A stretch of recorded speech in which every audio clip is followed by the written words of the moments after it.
हक्क मागण्यासाठी मैदानात उतरून त्या पद्धतीची लढाई करावी हे काही बरोबर नाही. अध्यक्ष महाराज, सरकारने जाहीर केलं होतं की टप्प्याटप्प्यानं आम्ही अनुदान वाढवू. आता 20% असेल तर 40% केलं पाहिजे, 40% असेल तर 60% केले पाहिजे. पण शासनाने आता ते अनुदान देण्याचंही काम बंद करून टाकलं आणि म्हणून त्या ठिकाणी शिक्षकही मोठ्या संख्येनं चिखलामध्ये बसलेले आहेत. काल रात्री चिखलात झोपलेत अध्यक्ष महाराज.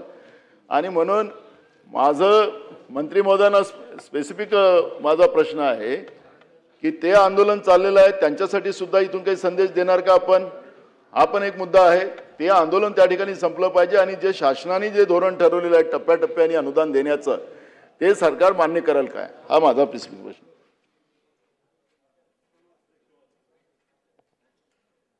अध्यक्ष महोदय, या राज्यातला कोणीही विद्यार्थी शिक्षणापासून वंचित राहणार नाही. कोणतीही शाळा शिक्षकाविना राहणार नाही आणि कोणतीही शाळा बंद होणार नाही याचं शासन त्या ठिकाणी निर्णय करेल आणि अशी कुठेही परिस्थिती नाही. परंतु पटसंख्या 20च्या आत जर असेल आणि यापूर्वीचं जे एक्झिस्टिंग धोरण होतं त्याप्रमाणेच आता आपण कार्यरत आहोत. किमान एक शिक्षक त्या शाळेमध्ये तिथे उपलब्धच आहे आणि त्याच्या पुढची संख्या जर असली तर स्थानिक पातळीवर सेवानिवृत्त शिक्षक असतील तर ते पण आपण त्या ठिकाणी घेऊ शकतो. अध्यक्ष महोदय, 15/3/24च्या शासन निर्णयाप्रमाणे मी यापूर्वीच उत्तर दिलेलं आहे की 9वी 10वीच्या मध्ये जी काही थोडीशी शिथिलता आणण्याची आवश्यकता आहे त्याचा प्रस्ताव आता मिळालेला आहे आणि त्याप्रमाणे त्या ठिकाणी निर्णय सकारात्मक केला जाईल. अध्यक्ष महोदय, साधारणतः या पाठीमागची भावना एवढीच आहे की विद्यार्थ्यांना गुणवत्तापूर्ण आनंददायी शिक्षण तर मिळालंच पाहिजे, परंतु ते करत असताना शाळेंची पण जबाबदारी आहे की पटसंख्या टिकवली पाहिजे. आणि नुसतं शिक्षका संख्येच्यासाठी जर आपण धोरण ठरवायला गेलो तर मला वाटतं की ते विद्यार्थ्यांवर पण अन्यायकारक त्या ठिकाणी होऊ शकेल. दुसरा जो काही मुद्दा आपण शिक्षक बांधवांच्या आंदोलनाच्या संदर्भातला उपस्थित केलेला आहे, टप्पा अनुदानाच्या संदर्भामध्ये माननीय मुख्यमंत्री महोदय, माननीय उपमुख्यमंत्री महोदयांच्या सोबत आंदोलनकर्त्यांची बैठक संपन्न होईल. त्या चर्चेतनं जो काही निर्णय त्यांच्या उपस्थितीमध्ये व्हायचा तो होईल. जयंत पाटील साहेब. अध्यक्ष महोदय, आझाद मैदानामध्ये 7 ते 10 हजार शिक्षक काल बसलेले आहेत. सरकारच्या नावाने हाय हायच्या प्रचंड घोषणा चालू आहेत. सरकारने जी कमिटमेंट दिलेली होती टप्पा अनुदान योग्य वेळी त्यांना त्या टप्प्यात अनुदानावर आणायचं, त्यापासून सातत्याने सरकार पळून जातंय किंवा दुर्लक्ष करतंय. नाईलाजाने शाळा सोडून महाराष्ट्रातले 8 ते 10 हजार शिक्षक आज आझाद मैदानात येऊन बसलेले आहेत आणि तुम्ही विद्यार्थ्यांचं नुकसान होणार नाही याच्यासाठी टप्पा अनुदान वेळेवर द्या. तुम्ही विद्यार्थ्यांच्या नावाने शिक्षकांना, शिक्षक बिचारे पूर्ण ताकदीनं एकत्रित येऊन संघटित जेव्हा होतात त्याचा अर्थ किती तुमच्याबद्दल असंतोष सरकारच्याबद्दल शिक्षकांच्यात निर्माण झाला हे लक्षात घ्या. आणि म्हणून लवकरात लवकर आता मंत्री महोदयांनी 2दा सांगितलं की मुख्यमंत्री महोदय आणि त्यांचा संवाद होणार आहे. मग याच्यापूर्वी टप्पा अनुदानाबद्दल संवाद तुम्ही केला नाही का? त्यांच्या शिष्टमंडळाला यापूर्वी तुम्ही भेटला नाही का? लोकांनी मोर्चात येऊन आझाद मैदानात बसल्यानंतरच तुम्ही त्यांच्याशी चर्चा करणार असाल तर महाराष्ट्रातल्या सारख्या शासकीय आणि निमशासकीय संघटना आझाद मैदानात अध्यक्ष महोदय येतील.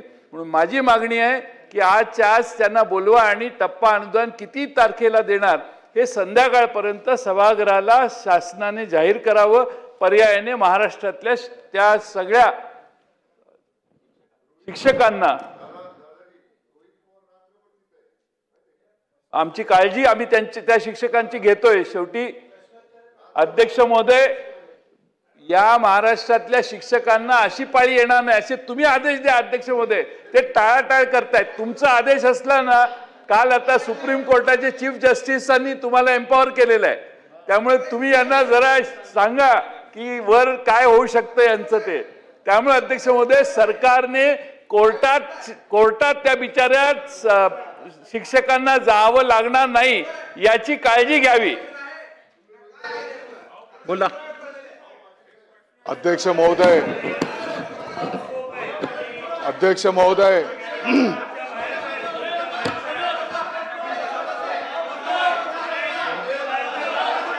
अध्यक्ष महोदय, पहिली, अरे देतो ना उत्तर. अध्यक्ष महोदय, मूळ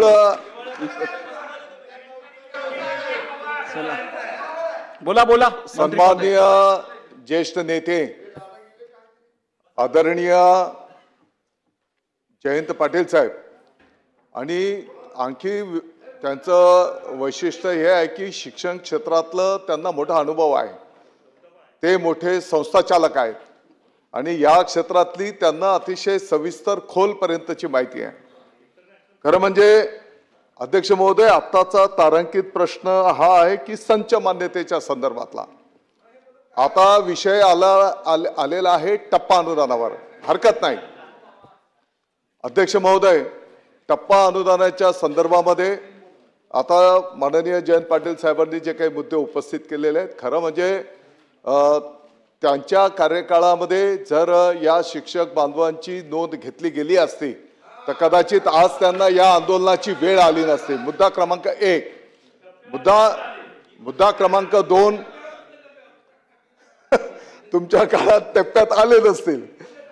पाठीमागच्या काळामध्ये शासनाने ऑलरेडी सकारात्मक निर्णय, टप्पा अनुदान देण्याचा एक निर्णय झाला, त्याची अंमलबजावणी पण झाली. आता हा दुसरा परत टप्प्याच्या संदर्भातला निर्णय पाठीमागच्या काळात झालेला आहे. आता त्याच्या अंमलबजावणीच्या संदर्भामध्ये मी यापूर्वीच विशद केलेला आहे की माननीय मुख्यमंत्री महोदय, माननीय उपमुख्यमंत्री महोदय यांच्याशी संवाद होईल आणि त्याच्यातनं त्या ठिकाणी निश्चितपणे मार्ग निघेल. परंतु आदरणीय जयंत पाटील साहेबांना हे पण ज्ञात आहे, किंबहुना आता जे कोण या विषयाच्या संदर्भात बोलू इच्छित असतील, आणि तुम्ही जे सांगितलं की माननीय चीफ जस्टिस साहेबांनी अध्यक्ष महोदयांना इम्पॉवर केलेलं आहे, तर शेवटी आपला देश नियम, कायदा, घटनेवर चालतो.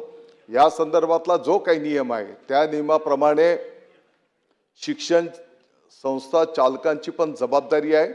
जोपर्यंत आता 20% जर ते टप्पा मिळत असेल तर 80% पगार त्या शिक्षक बांधवांना देणं ही संस्था चालकाची पण जबाबदारी. मी फक्त नियम सांगतो, म्हणजे आपण संस्था चालक आहात तर एक जस्ट माहिती करता मी फक्त आपल्या निदर्शनास हे आणून देतो.